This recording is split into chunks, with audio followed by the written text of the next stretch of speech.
السلام عليكم ورحمة الله وبركاته. أمتك أشتي أكملتنا قما فيا جرتني جرا قالت ربي سنين جلا وانتو قطنا في دهدا يو سلا يو دبتني يو كايري دبتني همتوتي نما إلا لما وانتي أرومون كوني رغت أنا جدي رغت أجرو دبي كنا شير كوبلينجي قدا أمتا أرومو برانغا مكناتو هايوني أرومو intala wallaggaa dhiiga keenya oromummaa ofitti qabdu arrabni si hidhame arrabni si luugamame nafxanyaan akka feete haasofsiisaa jirtu akka feete dubbii si dhugaa isii awwaalte itti taanca'anii isaa dhiiraa miti dubartiin irratti akka kana gara jabeenya akkanaa irratti hojjettu maaliif ijoolleen keenya mubaarak gubbaarratti gatanii dhiisanii immoo wallaaltuun oromoo kun jechuudha dayyuusni midira tiitookii kun jechuudha waa'ee oromoo waa'ee mubaarak hojjetu maalitti beektanii geemara mubaarakii jedheetu faraaj asirraa baxabaxamaa jira geemara kee ati namni geemii taphachuus namni si dhowwan jiru ijji mubaarakiin ilaalu sisin ilaalu geemas taphachuu dandeessu siyaasas akka feete oofachuu dandeessu kun siif ilaa faraaj dhaggeeffadhu kun siif waan mubaarak hojjetu keessa si maaltu si galchi ati nafxanyaa deeggartaa ati maanni eenyu si ergate ana Abbaasan Dara jette eega Abbaasan Dara taate maal goota biyya faranjii keessa maa dhuftee imbaasii teessee abboleessa nun gargaartuu cinqii biyya arabaa argaa jirta ganama galgala mubaarak akka kana gadoodee birrii nyaatamnaan ijinaan reefa galchuudha ijinaan dhukkubsannaan ijinaan hin argaa jirta mubaarakiin geema mubaarak taphatu maaltu si gube yaa faraaji faranjiidha moo faraajii jettanii yoo gurbaa kan wallaahi mee maaltu si galcha obboleessa keessa waan inni hojjetu keessa harkana qumaal sanuusa fuudhabdee nafxanyaa giddu lamman teessee mubaarakiin arrabsiifta obboleessa kee jechuudha obboleessa kee silaa biyya faranjii jirtaa jechuudha laan akkana nama qaanessa wallaahi fooloon akkanaan argatanu beekamtiin akkanaan dhiiga kee intala oromoo ukkaamfamtee niitiin dhugaa utoo isiin waa itti hin qabaanne intala wallaggaa kanatti waa hin qabaanne niitiin kun jechuudha sa'ala akkanatti qabattee hin teessu surree sitti faantii sitti hidhattee jirti bari faraaj wanti sii galuu qabu jechuudha nuu kennennaan eerpoortii keessatti hin kennu jettee otoo manatti fuuteen galiniin achiin inti ni geessite hayyee maa nu hundinuu dubartiidha akkatti ciniinfatan hin beeknaa bara obboleessa kiyya yookaan jaartii fuutee jaartiin kee dadhabbii dahumsaa hin beektaa fi bari sitti mattii bari maaltu shanya'uu sii geesse intala ciniinfattu eerpoortii keessatti si maaltu otoo namni ciniinfatu gara eerpoortii sii geesse maaltu hagasiin ji'a 9 muluu kunoo ji'a 9 muluu ji'a 7 muluu ji'a 8 muluu maaltu mana sii keessa isii teessise intala ulfa karaarraa fuutee jechuudha moo imbaasii tuffatteeti moo mangistii keenya tuffatteeti moo ummata oromoo tuffiidhaafi moo maalumatu akkana itti mucaatti cimliqqa godhee isii hambise hojii sii beektiif otoo damni jiru argitu haqa intala oromoo dhoskuun kan kee wallaahi qaanyiidha nama qaaneffachiisa oromummaa iyyuu sii wajjiniin dubbachuu of nama jibbisiis nama goochisiisa faraaj dhaggeeffadhu والله أنا ما قلت سي صار مماتي وجنين دبتشو أتو وان كتين كبان أنا ما لم السادة أنا ما ألفتكو عن دلالة إيه دبرتي ألفتكو يو أنا رجع جسم فوليسي تكنا جسم فوليسي إمباسي كنيا تكنا أبولي سكية وان إنتاني نشوفنا يا كبر وهم برا بيكم تي أرجعنا جتني لبو إنتلنا ما نفسي لما جتو أمارهم أبتنا نقاسي لفا باسا نقاسي دبدا أكا مبارك التجينينا قبا مالي فراجات مباركين جنين تيك أبد هذا كي جيسم وباك جيسم ومال كيس الرابلس إجول لي مباركين جبتانو lafa keessan irraa qotate moo nama keessan moo niitii keessan fuudhe moo obboleettii keessan fuudhe isin zarafe moo isin ajjeese mucaa ijaan argaa maa dadhabdan nuhi abbaa keenya mubaaraki jaallattanu jibbitanus wanta godhaa liqimsaa silaa isiniyyuun galu warra barumsa hin qabne indawni sabba biyya karanjii kana keessa jiru wallaahi maqaa rabbii xiraanis haatu qobaa dhabbo wallaahi maqaa rabbii amma dubartii biyya arabaa gootaan geessu karaa janna dhugaa rabbii sitti maa jechuudha. amma dubartii biyya arabaa shinti beetii dhixxu ati biyya dimokiraasii keessa teessee intala dhiiga kan kee oromoo dhiiga kee dhugaasii ukkaamsitu ati sammuu hin qabdu hin baranne jechuudha. liqimsi an intala biyya keetiitu siin jedhe wallahi du'ee si caala mubaaraki du'aa isaatu si caala otoo lubbuun jiru otoo ta'e du'aa isaatu si caala natu sitti maa jechuudha. lammaffaa dammoo mubaaraki irraa gadi bu'aa. dhugaan gaafa gadi baate hin salphattan warri hadha qulqulqul jettanii hudduu nafxanyaa fagaara nafxanyaa xiraahaa arraabbattan jechuudha. dubartiita sinastanaaf gadaa jiru dubartii taatee mirga dhala namaa ukkaamsitu dubartiita isin gudeedaa jira jechuudha. warri mubaarakitti duultanu warra dubartiin isin gudeedaa jirtu kana liqimsaa. lammaffaa dammoo mubeedhaa wanti nanimu dhugaan tala kana duukaan deebi'in biyyatti gaafa galtes abedan si jammar sagaleen namichaa jira argineerra viidiyoon namichaa jira kan intala wajjin qunnamtii saalaa raawwataa jiru jira. sadaffaa dammoo intalli mana kee keessa teessee dubbanna na qabsiisaa jirta jettee xab jettee gadi buutee dhaqxe tikkeetti kuttee tikkeetti irratti eerpoortii irratti qabamtee eerpoortii kaatee mana aakibii geessitee ulfa garaadhaa baaftee ofiif of irratti ragaba ala kaate ji'a 7 jette ala kaate ji'a 8 jette ala kaate ji'a 9 jette ulfatu biyyaa dhufe jette dallaalaan biyyaa ulfate ergamte jette innimtinuyyuu ragaa of irratti baharan labaa jira dhugaan mucaa ukkaamamuu mucaa ofiif of himaa jiran. edabana faraa keessa taa'ee maal jedha dallaallinni biyya kottaa tikkeettii kutaa fiiga ulfaanna biraa baate leesh ulfa erga hayyee eega ulfa ergee jiraate namittiin intala kana mana sii keessatti gurgurattee jennaan intala kana gudeede hiqaamaa akkamitti baasuu fi danda'e dhugaadhaan sarraatenyaa isaatuuti. hayyee mucaa nutti gadhiisaatu nama mana mucaa namicha ishi dhugaan namicha faranjii kunii haba'u. dhugaan nama iqaaman tala kana hojjechiise haba'u intala oromootti kenna yookaan beeruutiin keessa ilma oromootti kenna. intalli nu dhugaa jirtu dubbatti jechuudha. dubbattee kan isii qophaa'aatu lafa jira. sodaadhaaf intalli amaarri itti dacha'anii beeruutiin keessatti hudhanii qabanii jirani mucaa. hudhanii qabanii jiran. shugguxii mataas irratti akkana dhaabanii jiran. araba jala waan jirtu fagaara arabaa waan arabaa jirtu nafxanyaan intala oromoo ukkaamsitee jirti. dhugaasii garuu guyyaa tokko hin bahu. itti qaaneffattan itti saalfattan. mubee ati dammoo ejjennoo kee cimsa. si duuka jira birriidhaanis ta'ee si duuka jirra akka obbolaan keenya biraarratti wanti akkana akka hin raawwatamne birrii barbaadu si duuka jirra sammuu bilchinaanis si duuka jirra nuti. abshir mubeeko jibbituun deebitee of jibbiti kan si jibbitu of jibbiti foon haadha kootiiti. namni asilii harsiirra barumsan fudhate yoomuu barumsan fudhatta. mubaarak birrii ilmu walleentinii nyaate jedhee ofii dammaree wajjiniin hojjetaa wajjiniin gadoodee wajjiniin hojjetaa waliin dhimma dhuunfaa wal lolanii birrii ummata kamisee nyaate jedhee sobee yeroo booddee birriin ala addabaabayii irra taa'ee dammaramee jedhu inni mubaarak asiliin qota qotee dammaree fi inni mubaarak dammaree tokko ta'e jechuudha.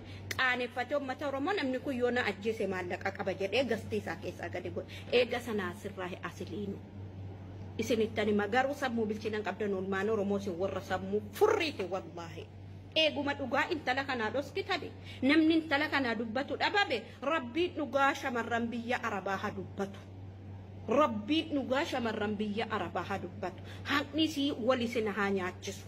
walisiniin galchisiisen faraajati dammoo haqqiin intala otoo obboleettii qabdu otoo ilmoo qabdu otoo haadha keessaa baate beektu dhugaa intala kanaa nafxenyaa afaan oromoo dubbattu wajjiniin ati teessee dhugin sobdi mubaarak jette rabbiin ittiin si haa gaafatu guyyaa yoo malqiyaamaa ittiin si haa gaafatu guyyaa ati aakiraa biyya addunyaa kanarra jirtu wayitti si haa ergu adagaatti nuti dubartiidha humna hin qabnu dhugaa keenya biyya faranjii teessee biyya dimokiraasiin jiru teessee shamarran biyya arabaa miskiina dhugaa si dhoskite dhugaan si immoo rabbiin ifa habaa ati immoo kanatti ittiin salphatamtee ija gorora afaan kee keessatti tubnu rabbiin waa taasis sheer koppiliinginaa godhaa ijoolleen oromoo.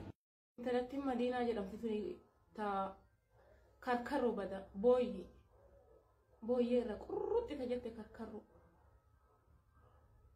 Intala wallaggaa taate intala maalii taate maan nagayan ana oromummaa ishiitiif dhaqee gaafadhe intala dhaqee gaafadhe dhaqee ilaalee jira dubbii ishii inbaaksiin qabee jira mubaariki mangistii kan kee hoo ta'e mubaariki mataa irra kaayadhuuti soori ati halkan mubaarikitti yoo antin jedhaa ka bultu taate ana nan galchu ani dhimma namaa biraa keessa hajaa hin qabu dhaqee nan gaafadha intalatti ammallee yoo taate dhaqee nan gaafadha borullee dhaqee nan gaafadha bada karroo kan ziira intalti Madiinaa jedhamtu tun wallaahi ilaalaal booyyee irraa garaagarummaa hin qabdu mee fuula kan kee ka wanna ittiin fuula akaafaa fakkaatu kana kun ka biyyeen aransan isumaayyuu deemiti sirreeffadhu ispoortii hojjedhu qalqallu harma qalxaa kana baadhattee as baate waa'ee dhimma namaa furuudhaaf moo hidhuudhaaf.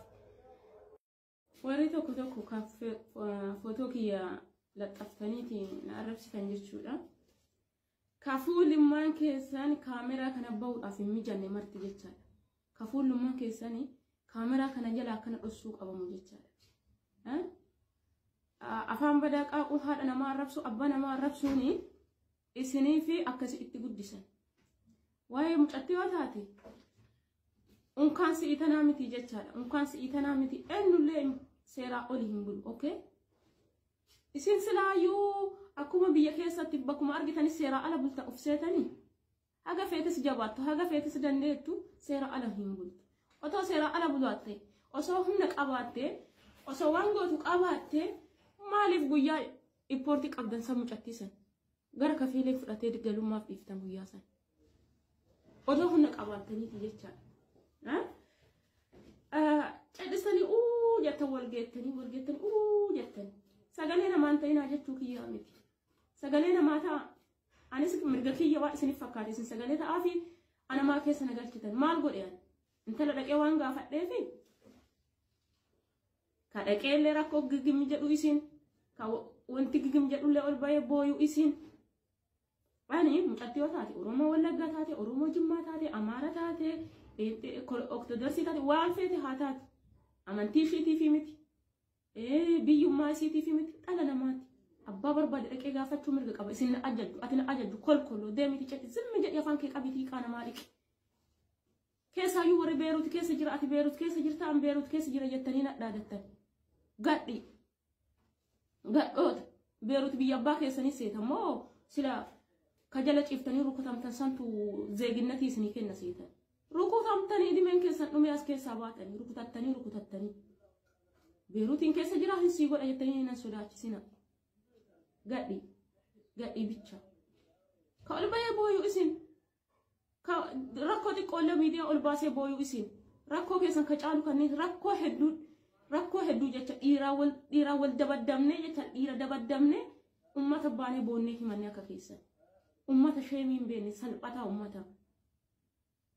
Naftanyaa jettanii naftanyaa akka keessa ol baate miidiyaa irra guyyaa takka boottee beetti guyyaa rakkoo garaagaraa dabarsite. Booyuu biyyaa yaatan moo hojjechuu biyyaa yaatan? Waan keessan beekaniif waan fedha isin godhan konkeedhaan konkoota gadhi. Ummata haasa malee faayidaa takka hin qabu. Maali badiinki isin gaafadhaani? Dhaqee nama tokko eeyyama gaafachuuf isin irra mattaa'u qabaafadhaa? Fudhaa Oromoo ta'e Oromummaa teessan hin barbaadani Oromummaa isin naa kennitan.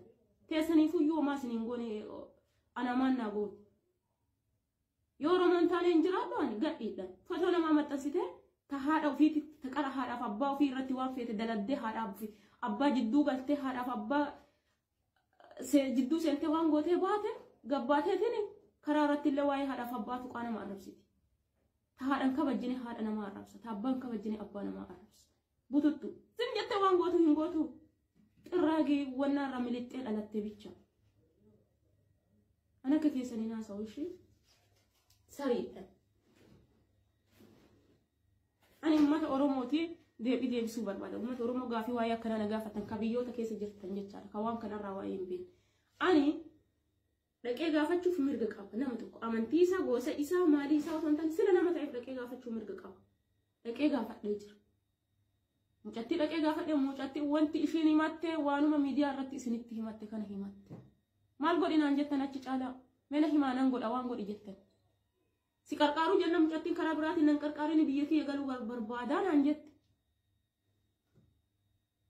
Ani nama of beeku akka jalatti tanaa asirra taa'ee sagalee bichaa nu taa'uu nu qarqaaraa nu dhaqqaba warra jedhu miti. Warra nama rakkoo keessaa baasee rakkoo keessaa ifatti baasee of amanuudhaan nama of beekuudha nama beekuudha takka lama jedhee isinii laakkaa'uuf hin dhumatu sa'aatiin naan geettu. Akka jara kanaa duwwaa afaaniin wacuudhaa miti. Ani mucattii dhaqee baga rabbiin lubbuu kee hambisee baga naga jiraatte jedhee dhaqee laalee deebi. Mucattiin Libiyaa keessa ukkaafamtee miti akka Libiyaa keessa ukkaafamteeti rakkoo irra gahaaruu miti. Dhaqee laaluuf mucattiin kun Libiyaa keessa hin jirtu Beeruutiin keessa jirti Beeruutiin keessa ani illee nan jira jedhee dhaqee tallaale. Kolkolloon ayyaateen irratti dulti kolkolloon jechaadha. Waa hojii ofii kan dabarsite hojii ofii kan hojjettu takka narratti gara kiyya as qayyartee narratti laakkofti. Irratti bishaan qorraa dhugaa hojii isi haasofta haasaan isin haasofta kun keessaniidha. Tokkoffaa ispoortii hojjedha nama ta'a fuula namaa qabaadha haasa'uun dura fuula namaa. Isin haadha seeraati abbaa murtiiti. Ishi mubaarikii miidiyaa biraan geettanii miti. Inni fuudhee inbaaksii maan biraan ga'ee miti. Mucattii dhimma inbaasiiti qoonsilaa ilaallata malee ana ilaallatu. Ani mirga irraan qabu ani poolisii miti ani hojjettuu akka keessaniiti. Biyya namaa dhufee hojjedheen jiraadhaaf danda'e. Isinitti boo'ee miidiyaa irra bahee na gargaaraa isiniin jedhe. Gargaarsi keessan gadalii haa galu. Nan gargaarina yoo rakkadhe. Bututtuu mara qaraayyuu nan rakkadhee na gargaartanii tanii isin. Rabbiif jedhee dhaqeen gaafadha. Rabbiif jedhee waan fedhe nan hojjedha. Rabbiif jedhee abbaa rakkatee nan gargaara abbaa rakkatee nan gaafadha ammallee taanaan. Kanaafuu deebii kana deebisuuf kan dhufe warroota adaba qabaniif warra adaba hin qabne warra fooloo fi laayikii guddifachuudhaaf asirra baatee iyyaa wantu tana jechaadha. Duuba deemtanii harkaan dhayinaa isin hima. Mucattiin yoo rabbiin isii kanarra isii barreessee fi jiraate yoo rabbiin isii ammoo hingalta jedhee jiraate hingalti mucattiin waan rabbi isii saafeetu irra gahe qadara rabbi irraa itti dhufe. Yoo mucattiin kana taate jedhee dhara kijibee mucattii kana haa ajjeesisiisuu barbaadna ajjeesisiisee isin fool of laayikii qocachuu barbaadanii miti ani san hin godhu. Biyya hundaa keessa seeratu jira seeraan bulanii seerri seeraa olii hin jiru. Biyyiti ta keessa jiru seera mataa ofii qabdi. Biyya tana keessa ammoo qoonsilaa of danda'etu qaba. Warra qaamni ilaallatutu harkaa qaba dubbii narraa gadi bu'a. Isin maal gootan seera maal harkaa qabdanii wantummaa isin gootan maal na himaasan. Maal gootan isin?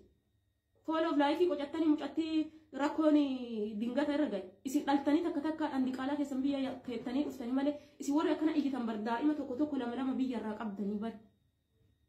Kaan mana Suudaaniitii qabdanii kaan mana Suuriyeetii qabdanii kaan mana Baangilaadeeshiitii qabdanii. Dhiftanii daa'imman keessan guddisaa burcuqqoo namaa dhiqaatii waa'ee namaa haasa'uuf aniin laal Oromummaa isin naa kennitan tokko rabbiin naa kenna. Isin narraan fudhattanillee amantii kiyya rabbitu naa kenna isin narraan fudhattan. Okay? Kana beektanii cedhaatii hiqaa namaa dhiqaatii afaan keessan zimmi jedhaatii. Hiqaa namaa dhiqaatii gara diqaallan keessan guddifadha kaa'ila ganda gandaa dhaltaniitii tokko lafa buuftanii yaatan san. Okay?